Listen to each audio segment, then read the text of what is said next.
Hello, hello. Well, welcome to the very first Truth Table.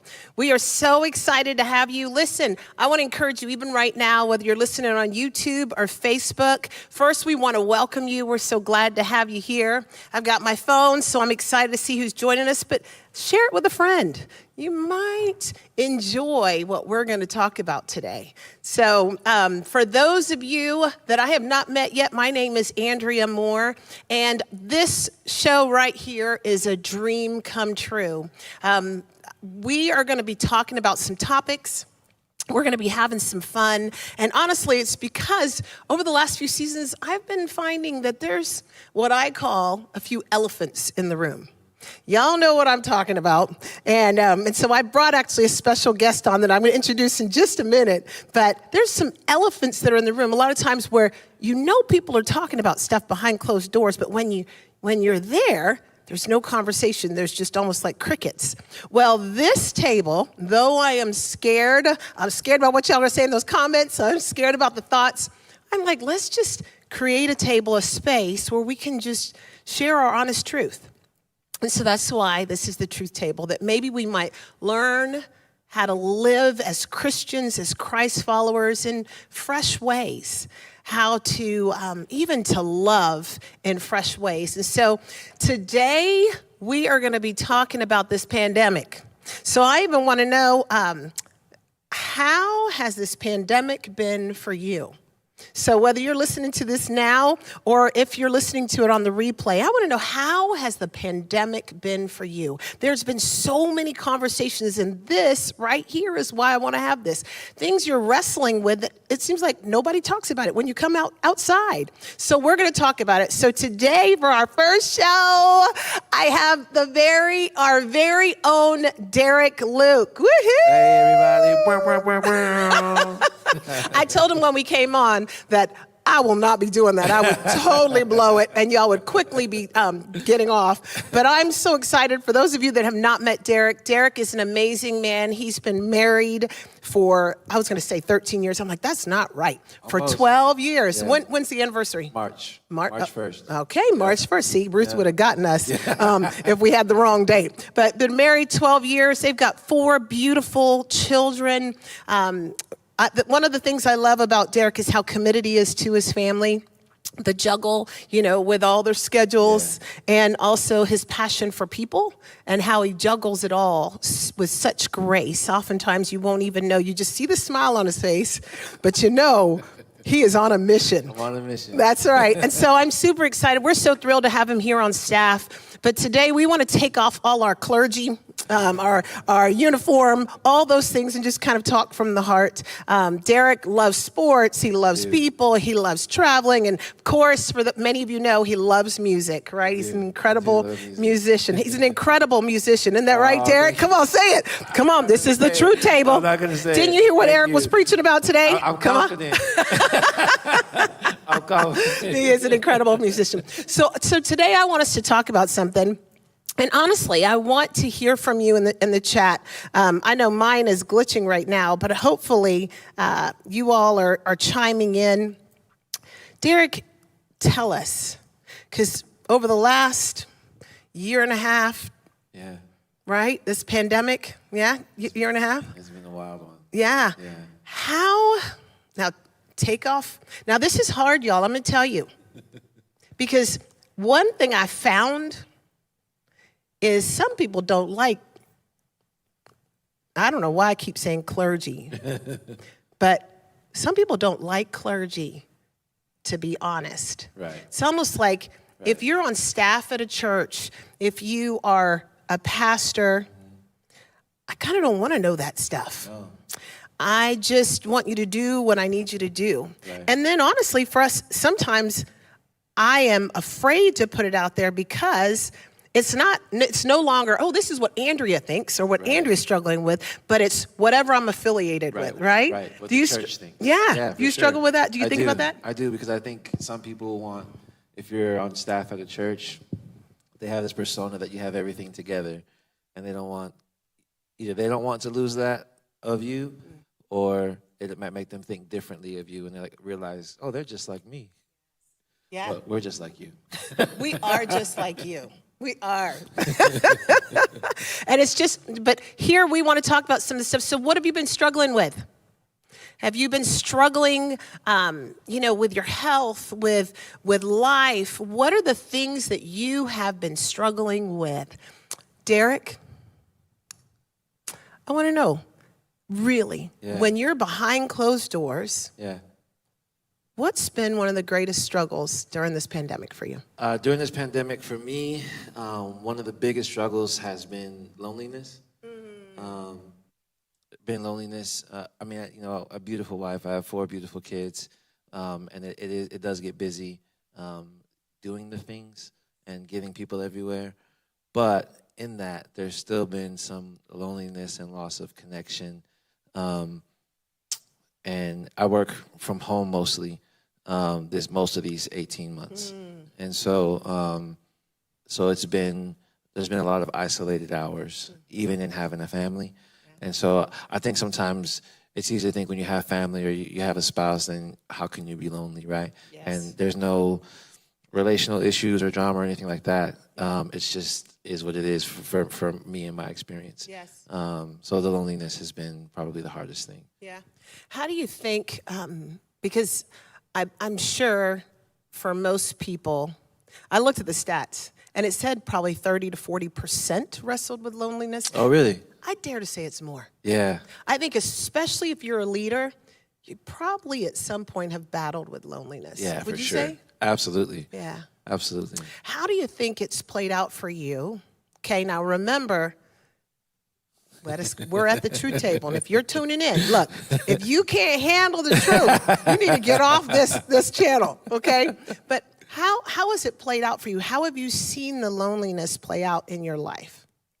I think it's played out in like retreat, and by retreat I mean even when I get the chance to be around people, there's still like a hesitancy or almost a wall a little bit, rather than kind of diving right in. And sometimes because of my job or where I serve, there's a part of me that has to kind of dive in, but even that it takes everything to do that. What do you think makes the hesitancy stay there? Like why? Why is that? I think for me in the loneliness, once I get around people, comes a little bit of insecurity. Just because that's a struggle I battle with anyway, and being out of practice, I guess, For sure. causes that Yeah. kind of reluctancy. Yeah. I think, honestly, I'm so excited to hear some of the feedback and the thoughts on this, because so many have been battling this very thing. I think, like, for me, I was thinking about it, and I was thinking about loneliness, and I absolutely have battled it. I love being around people. Right. But I got to the point where I was like, I don't want to be around people. Right. Because no matter where I go, and I don't know if you ever experienced this, but because you are pressing into God, because you are, and even I bet there's some people who are leaders out there that you can relate to it. But sometimes if you show up and your cup is full to overflowing, right? Like you've been pressing into God and you show up, there's so many needs that it's like, okay, all right, okay. Yeah. And so sometimes it's a loneliness, how you'll say like, it's lonely at the top, whatever that means. I mean, if you're a leader anywhere, I don't think at the top is anything, Right, yeah, it can be weird. But there is an incredible loneliness I have felt, because I'm like, who can I just share life with? Right. Where I'm just not going to have to just sit there and listen, though I love doing it. I yearned several times just for this, especially when there were so many things going on, for someone I could just talk, like the relationships, just to talk and walk. And it's because a lot of times you're serving others and hearing, and then helping. Yes. But it feels good to be able to pour out, or vent yourself, or I'll say throw up yourself. Yes, yeah. That's right. Not to gross anybody out. I know. Hope you're not eating your dinner, but it's too early for that. That's exactly right.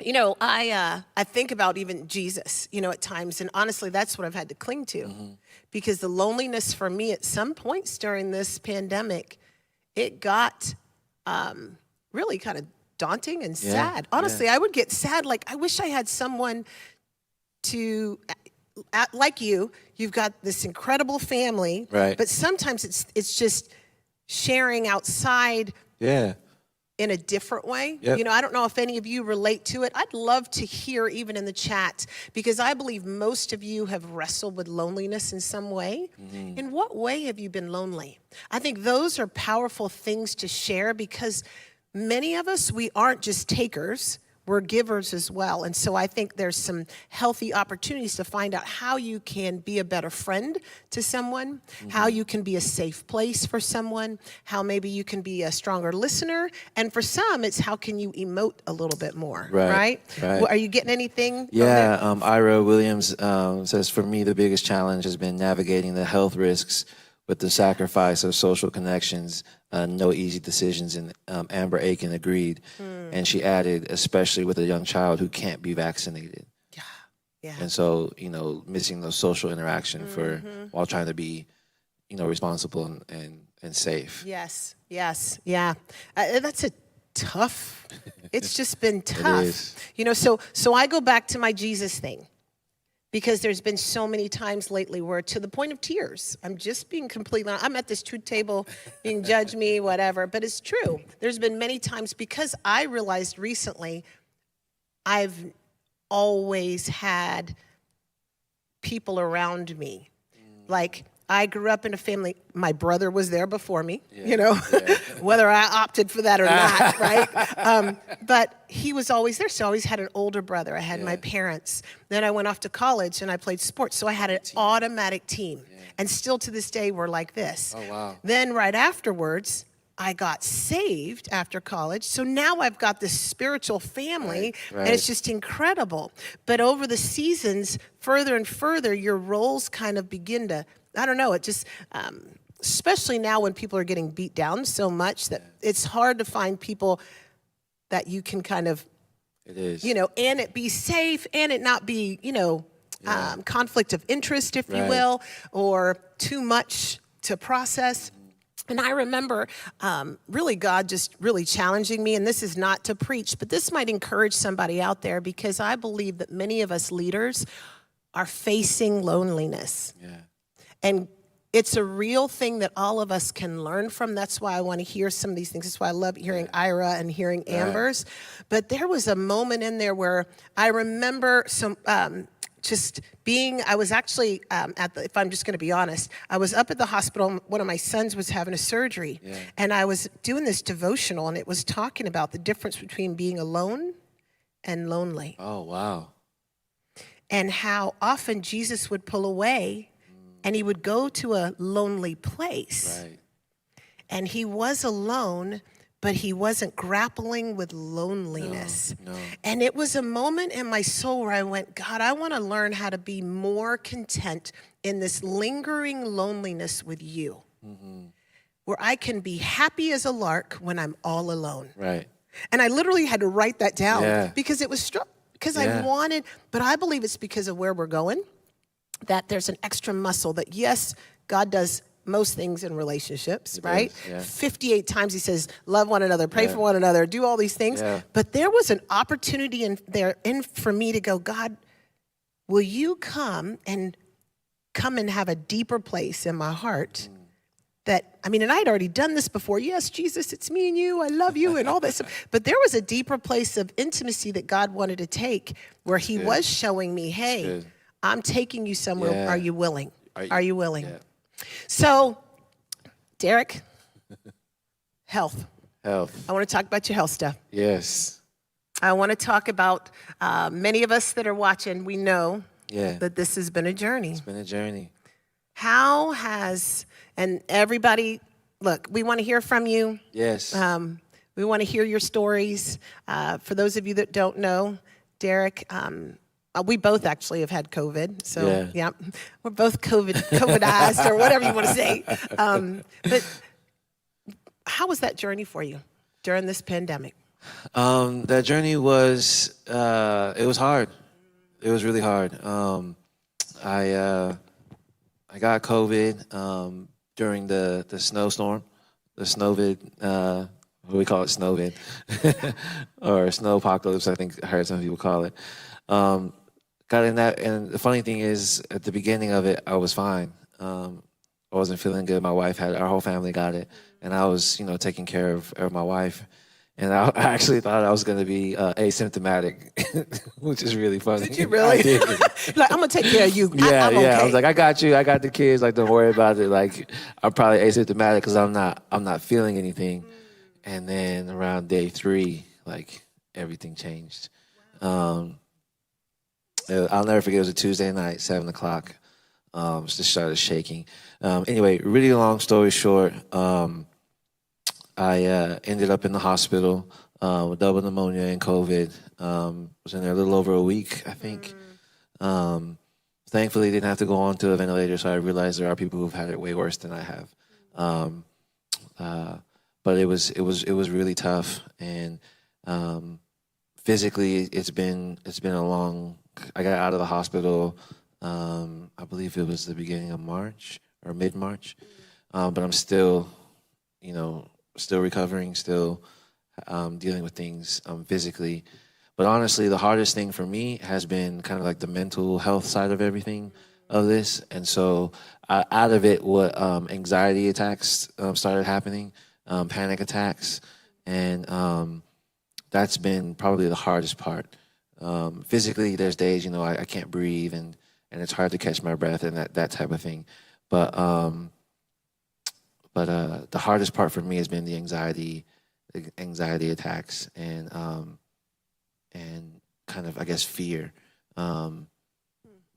nightmares. I don't know if it's PTSD or what, but all of that combined has been probably the hardest part. I appreciate you sharing that. Yeah. Honestly. It's the truth table. It is the truth table. If you come to the truth table, you better be ready to tell the truth. Well, this ain't no truth or dare. It's just truth. What do you think gripped you? Because, and I want us to listen in because all of us have had varying experiences in this. And that's what makes it so, I think the enemies just try to divide us all, right? You just watch Christians being divided over racism, politics, vaccine, COVID, all these different things. There's actually a comment about that in here. Oh, really? Yeah. See, mine's not popping up, so good. Tell us, what is it? Caesar says, I'm so tired of misinformation regarding COVID. Fringe right and left aside, it's disheartening when you can't trust government leadership because of the hyper-political infusion of the topic. Someone says, I agree, the media makes it even harder sometimes. Someone says, we have not had the same consistency in messaging as in the past. So it started a conversation in here. And he says, well, where does one go to get the truth nowadays? My personal doctor might advise one way, and someone else's personal doc another way. Just it's really inconsistent. That's what people are saying.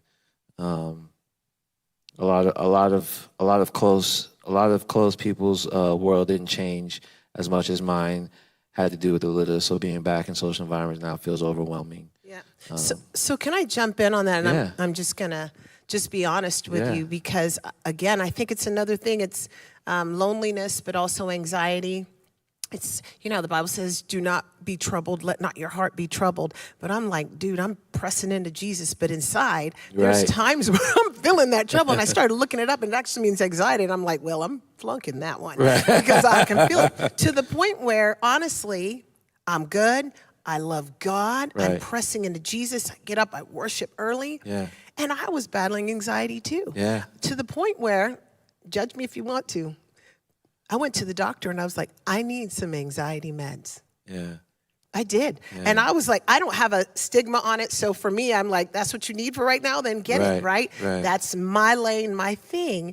But I was like, and but in the midst of it, as I was listening to everybody there, I think God has left all of us a little bit of mystery. Mystery in the loneliness, mystery in the fear and anxiety, because we can say we've done all the things, or we're not going to get it. We're good. We've done this, that, and the other, whatever it is. But in the midst of it, I still had to find Jesus. So I remember going and I got the anxiety meds and I was thankful for it, okay? Yes, for me, it was a low dose. You do whatever you got to do. Right. There's no judgment on Yeah, it. none at all. But it helped so much. But in the midst of it, for me, I don't want to stay on things long term, just in my body. I want to learn how to live healthier and better and all those things. But I've been working pretty intentionally at it, and it's like moving a cruise ship, like little by little by little. But one of the cool things is I kept praying and I kept going, God, because I'm grappling with this, these different things and putting stuff in. And then all of a sudden, a friend brought me something that was all natural. And I felt like it was just another baby step, still just to pair with this. But I saw and experienced God in the midst of it. Oh, wow, yeah. For me. Right. And I think that's where it's like God doesn't want us just to figure it all out with politics. Right. He doesn't want us just to figure it all out. Like, if this person does this, then we don't need God. Yeah. And for me, it's kept bringing me on my knees more and more to the point where I'm like, if nobody else will talk about it, I'm on staff. I've been in ministry since 1996. I've been saved since 1994. And I have battled in this last season anxiety. And I love Jesus. And I can pray for you and stand with you. Yeah. But after a while, I realized all of the cares of all around me, even though I'm pausing, I'm pressing in, I celebrate a Sabbath regularly. Right. It got to be too much. Yeah. So I had to dig in deeper to find God and walk out the journey. Yeah. Tell us a little bit, if you can, about, because you shared something with me that I thought was so powerful. I hope you're okay with me saying it. But I think it's something that many of us can connect with, because sometimes we are unintentionally imposing our experience. Yeah. I mean, if I'm to be honest, I've done that a million times, right? Yeah. I think about some of the people I used to minister to, and I'm like, thank God they even talk to me anymore. When I'm like, this is the way. Why am I thinking that? I'm thinking that because that was my way. Then, right? But what about you when you thought you weren't going to get COVID? All of a sudden now you're literally battling for your life. That just gets me a little emotional even thinking about it, right? I'm going to keep moving on. But you're battling for your life in the hospital. Any shrapnel from that as you've walked forward with the things, maybe you can share the things that you've noticed that you're a little bit more sensitive to, that maybe I'd love to talk about here, because it could be something that it could help all of us. Yeah, so along with the anxiety, the panic attacks and nightmares, part of all that is sometimes when people are, hey, Derek, so-and-so has COVID, can you pray? They're on a ventilator. And that kind of, yes, I want to pray, absolutely, right? I want to believe God for healing, all that kind of stuff. But sometimes in my mind, it takes me back. And it's almost like I'm back at the hospital. And I think it's called survivor's guilt, because some of these people that have been praying for, they haven't made it. And so in my mind, I'm like, okay, God, like, why in the world, out of all these people, like, why would you save my life? And it's a wrestle. I'm super grateful. I'm thankful to be here. But it's something that I've been wrestling with. And we were in a text group with a friend of ours and praying for some people, and one of them didn't make it. And again, it kind of, it's like I was taking 10 steps forward and then 5 steps back. And as a friend of Ruth's, Ruth is my wife, for those of you who don't know. She's beautiful and lovely, and she's sitting right here, so I better say that. She is beautiful and lovely. She is. So they're really close best friends, and they ended up having a conversation outside of this text group.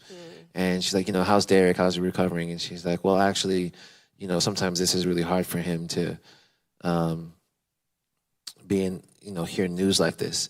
And so being the woman that she is, she removed me from the text group, which I told Ruth I was really grateful. Again, not that I didn't want to pray.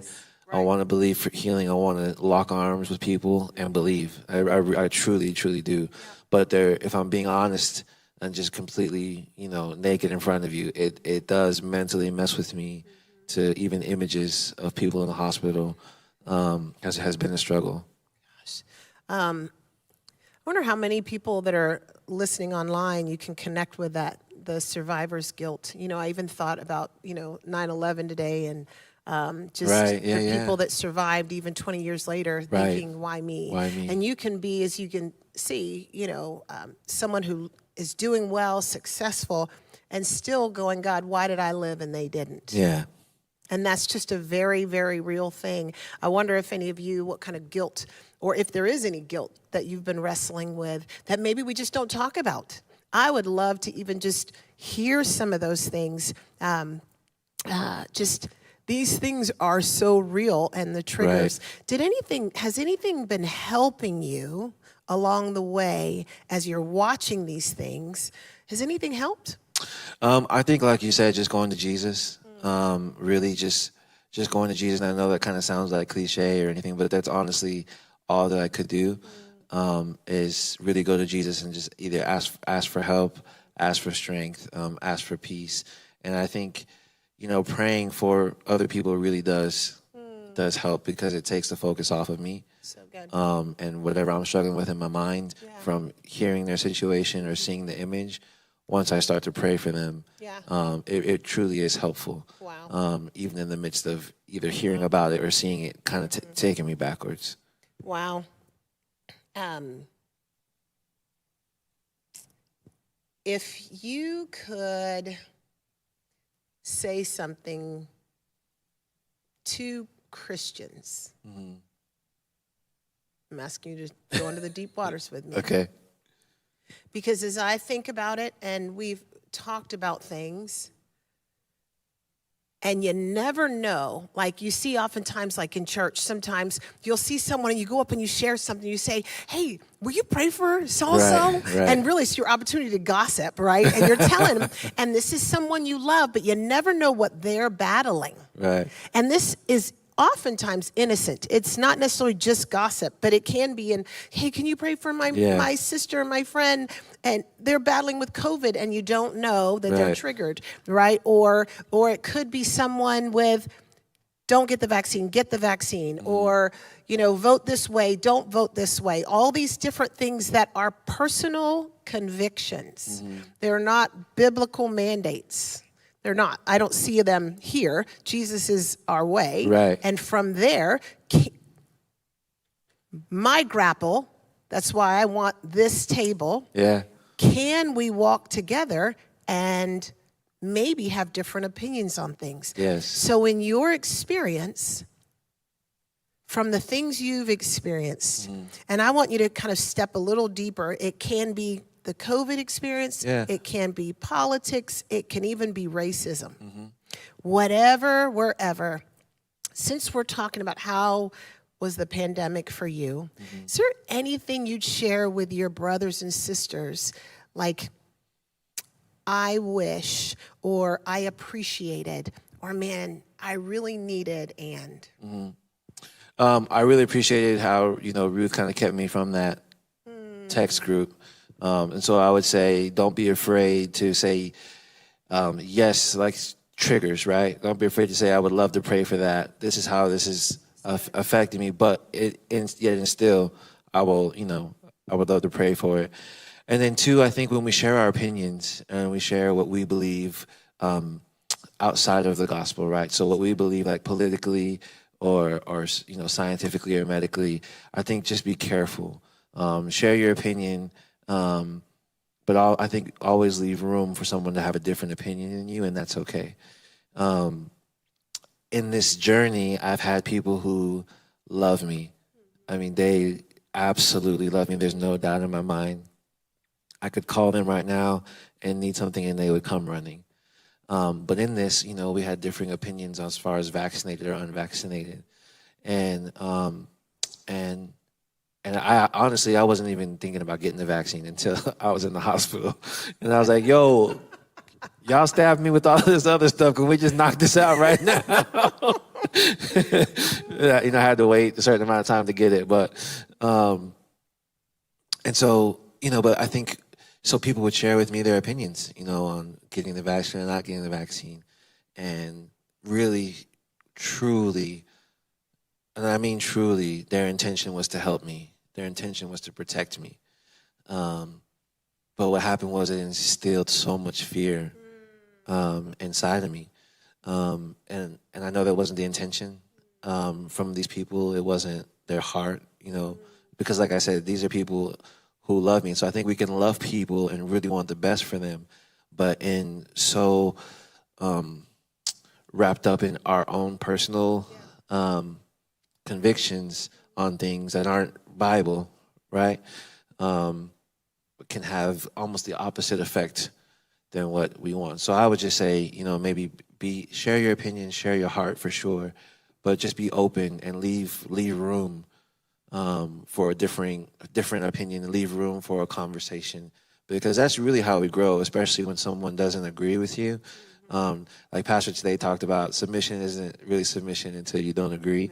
And I think relationships, not conflict, but conversations are not really growth type conversations until either you don't know or you don't agree. Yeah. And so I would just say, share your heart, but just be careful, because I am fully vaccinated now, but after each shot, I was literally begging the Lord, to save my life, because of how much fear these conversations,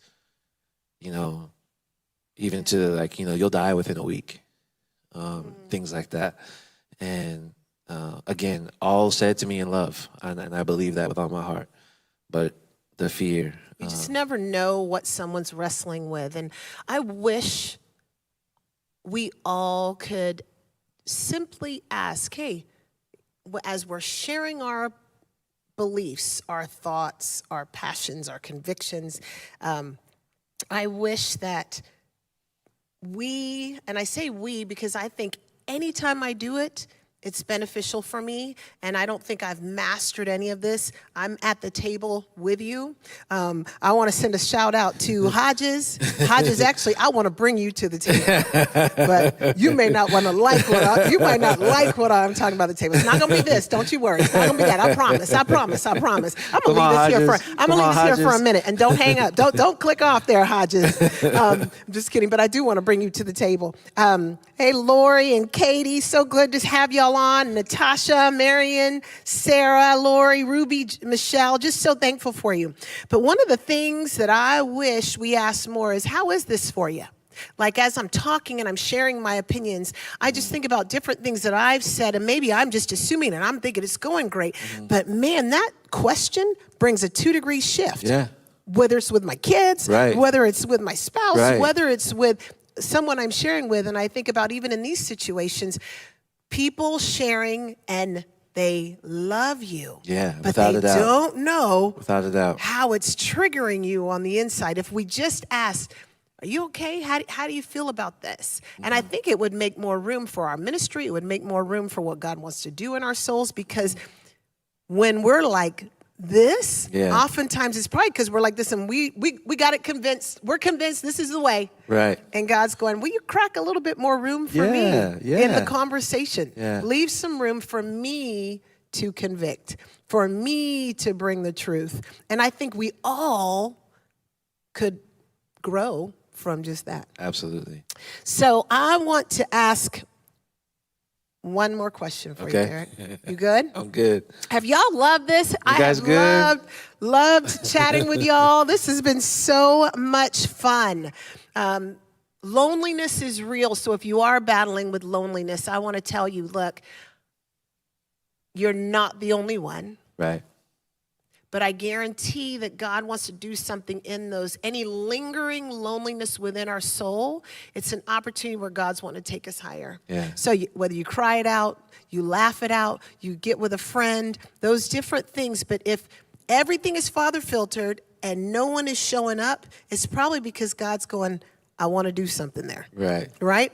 But when you have opportunities to talk about it, I think it's so healthy. I appreciate, Yeah, it is. you sharing these things and, Yeah. and even just being honest about the fears, the anxieties. And, Oh, yeah. this is Yeah. just the reality for many, but we Well, just don't talk about it. We don't talk about it, and especially, my fellas, I see a couple of you on here.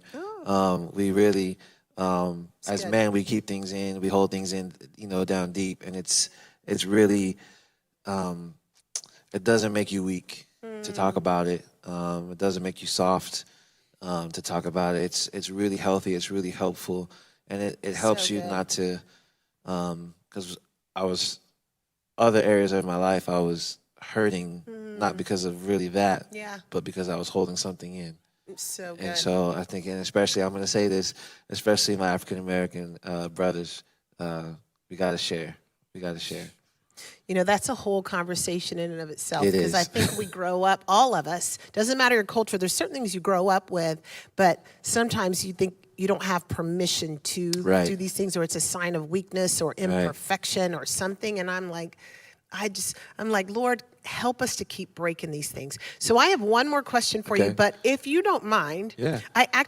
so Ruth has a mic, and there's a couple things we want to share or ask or throw in before asking my last no. one. Oh, no. So Ruth, what you got for us? All right, so we have some great stuff going on in the chat, both on YouTube and Facebook. I know Derek did talk a little bit about YouTube, so we're going to look at Facebook.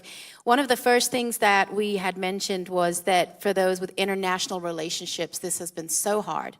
And I can attest to that because travel has been prohibited. And so I Right. haven't seen my family for 2 years.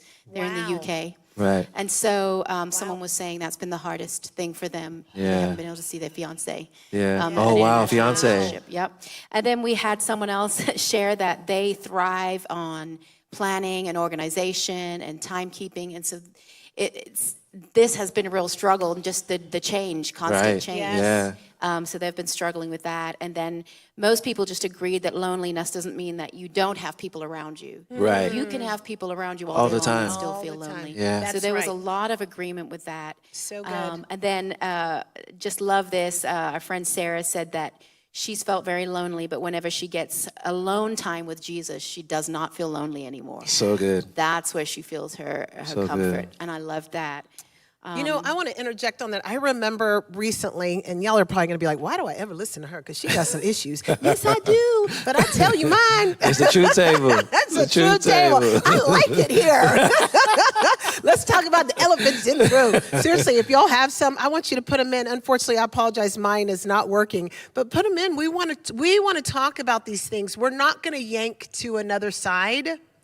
But one thing we are going to do is make a safe place, right? Yeah. Mephibosheth, God brought him to the table. He was crippled, and God covered his nakedness. He covered his crippledness, and he could sit at the table with others. And all of us have crippling parts. All of us have ailments. All of us have imperfections in places where God is not finished.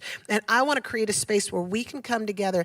Our one common thread is Jesus. Yeah. But can we love one another? Can we learn from one another? Or good. are we going to just stick our heels in and be convinced that our way is the way? Right. I believe God in all of us wants to show us a fresh way. Wait, Ruthie wants to give us another one here. Well, I got to give you this one. That's Okay. it's a real good one. Good, yeah. So Hodges, you talked to him live.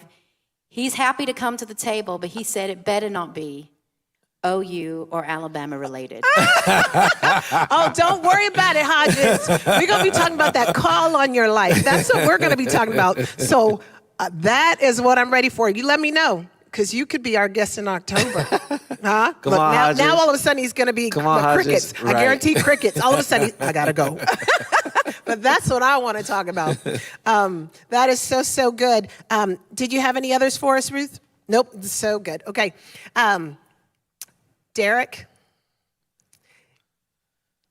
if you had an opportunity to share one thing that you wish people knew about you, About me.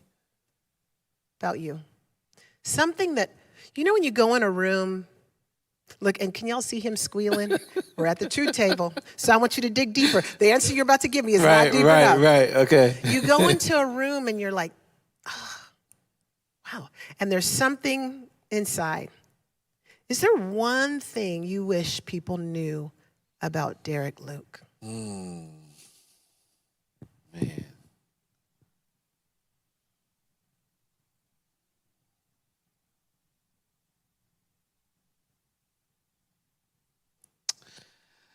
I think if there was one thing I wish people knew about me, I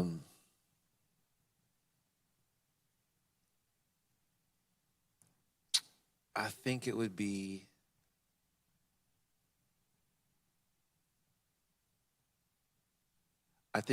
that I wish,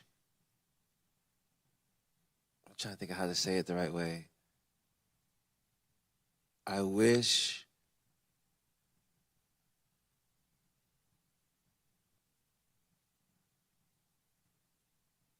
I could be, what I want to say is I wish I could be seen. Or my desire to be known and to know.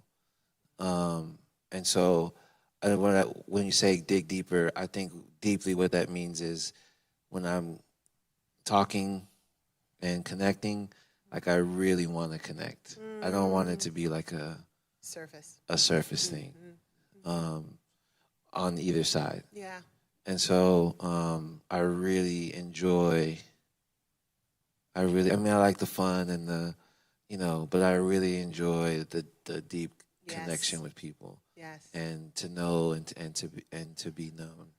And so if we're like going deep and really vulnerable. Yeah, come on. Y'all be putting yours in the chat. We want to know yours. Go ahead. Yeah, if we're going deep and really vulnerable, I think that's the most honest I could be. So powerful. Yeah, I think that's the most honest I could be. That's really good. That was good. That was good. Come on, Derek. Come on. That was a lot. I wish I could do that. There you go. You get one of those for that. That was good. I think that's something a lot of us, yours was so deep, but I think many can relate to it. You want that connection. Mm-hmm. I was chatting with an incredible gal this week, Andrea, and she was talking about that same thing. It's that real connection. Mm-hmm. So it's not just surface, but really where you can serve and be served, but you can connect heart to heart. Yes. I think there's something in it that God has put that inside of most. I can't say everyone because maybe I'll bring someone to the table and they're like, no, I'm good. But they might like that connection with one, right? Yeah. Or whatever. But I just think, thank you for sharing that. Yeah. That's really good. I just want to encourage y'all. I think about if you are wrestling with any things that we've wrestled with, we've shared about today, wrestling with anxiety, wrestling with fears, wrestling with survivor's guilt, wrestling with this loneliness. And I started thinking about different people in the Bible. Anna, who she was only married 8 years, and then the rest of it, she was just a widow. Right.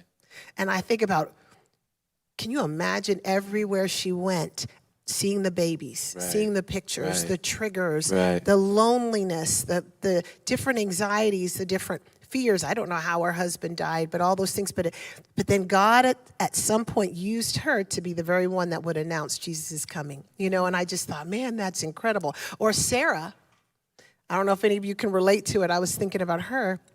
I'm like, she was promised a baby. Right. And then she had to turn and watch her husband's needs being met my God. by somebody else. How many of you right now are wrestling with that? You're feeling maybe betrayed somewhere, even if you were a part of it, or a guilt from it, but you're seeing things and you've waited. Maybe you're not waiting till you're 90 like Sarah, but maybe you're waiting a year, 6 months. You're waiting on a healing. You're waiting on whatever it is. It's powerful to know that at the end, Sarah did have that baby, that God was faithful. But I want you to know that I believe God wants us to sit at tables like this with him and just be honest. I think so too, yeah. And with each other. Yes. I think this is how real, growth happens. Yes, that's right. maybe some of my story or all of it, It's great. you know, you related to, and hopefully this is helpful, even if it's just that you're not alone. Yeah. Yeah. It's good. It's good. Well, we hope you enjoyed it today. We so enjoyed it. This Thank was you. fun. It was Wasn't this fun. fun? Yeah, it was a good first one. It was. It was our Yeah. very first, and it was good. The dream is to keep talking about those elephants in the room. What are those things? What are those things that you're grappling with? We're not coming to yank anywhere, but we'd love to hear about it. Even if you listen to this on the replay, share with us. What are those things that maybe you're wrestling, feeling bad about? Maybe you've done well during COVID and your friends have really struggled and you're feeling guilt, Yeah. success guilt. Right. You know, what are those things that you're wrestling with? You may not be alone. So we're so excited. We will see you back next month. Be checking in. Hope you enjoyed it. And ladies, we're going to be on later on for the sister time. Whoop, whoop, whoop. So excited for that. I'll give y'all one too. Okay, you go. We love you guys. We're so thankful that you came and joined us at the Truth Table. We pray that you will continue to take truth everywhere you go, because I believe we just set up a place for God to show up, where he can cover us even in the unfinished parts of our life. So thank you so much. Thank you. Thank you for Derek. having me at the this table. was awesome. Yeah, it was All right, fun. bless you guys. Let us know if you loved it. We'll see you soon. Love Take you care. guys. Mwah. Bye-bye. Bye-bye.